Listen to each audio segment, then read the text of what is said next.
नमस्कार. आत्ता आपण सासवडमध्ये आहोत. गेल्या काही वेळापासून आपण सासवडमध्ये ही वारी दिंडी आपण कव्हर करत आहोत. अनेक गोष्टी आपल्याला या ठिकाणी वेगवेगळ्या पाहायला मिळत आहेत. त्याचप्रमाणे आता आणखी एक या दिंडीमधली एक आकर्षण असलेली एक व्यक्ती आपल्यासोबत आहेत. त्यांच्याशी आपण गोष्टी गप्पा मारणार आहोत. त्यांनी या ठिकाणी काही वारकऱ्यांसाठी उपक्रम राबवले आहेत. त्याबाबतीत देखील आपण जाणून घेणार आहोत.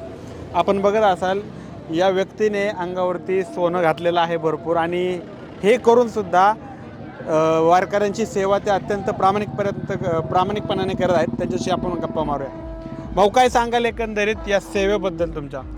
ही सेवा आम्ही 10-12 वर्षापासून करतो आमचं मित्रपरिवार दावडे परिवारातर्फे. ही सेवा केल्यानंतर एक मनाला समाधान मिळतं. ते एक वेगळं थोडंसं मनाला एक थोडंसं वेगळं समाधान असतं.